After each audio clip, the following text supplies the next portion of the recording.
What's up, everybody? Good early evening. We have made it to the end of Wednesday, and with the end of Wednesday comes the initial injury report for the week. So let's go ahead and take a look at this for both teams here. First, before we dive into the practice reports, I should be on Twitch relatively shortly streaming Spider-Man 2 on the PS5. So if you're not already following me over there, head on over there, give me a follow, and I will be streaming that tonight. Hope to see you guys there. Okay, so Greg Bell has the tweet with the injury report. Let's take a look here, keeping in mind that it is Wednesday. Generally speaking, the Wednesday injury report will look a lot worse than it actually will be for the game. So, we had two players who did not participate, Lockett and Adams. Adams is listed as a resting player with a little bit of a knee thing going on, so I'm not worried about anything there. Adams is fine. And given the fact that Lockett missed basically all of practice last week and still played and had his best game of the year, I'm not really worried about Lockett either. So I think we can safely call both of these to be veteran players who are resting more than anything else. So nothing really to worry about here. Lockett, Adams, they're guys who deserve their time off of practice. So not concerned about not having those guys on game day. All right. Limited participation. We have four guys.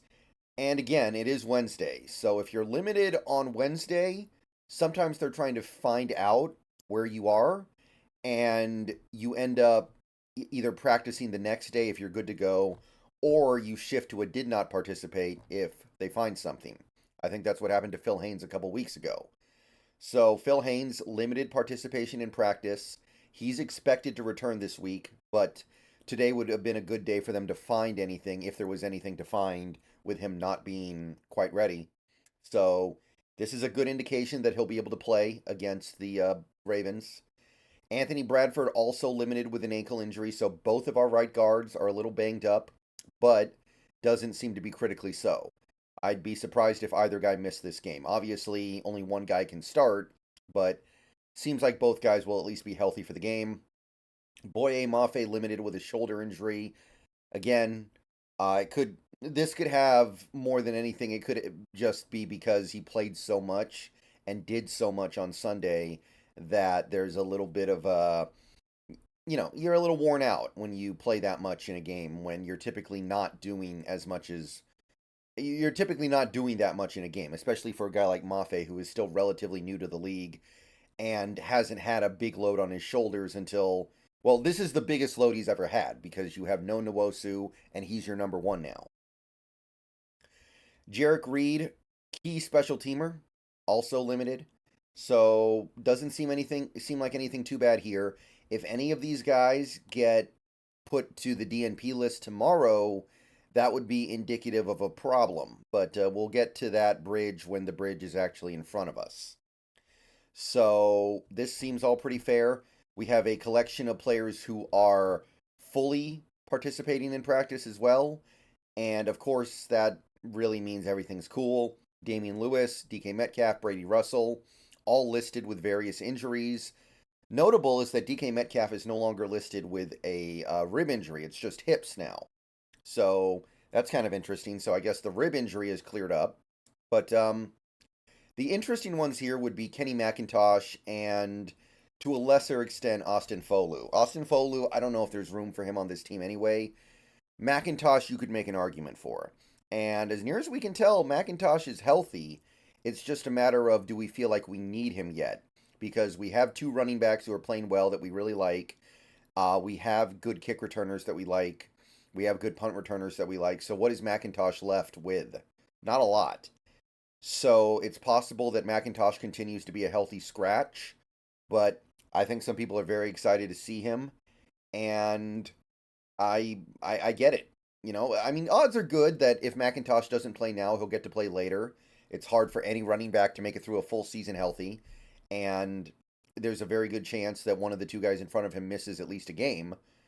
But for now, based on the comments from Carroll, I would expect him to be a healthy inactive against the Ravens.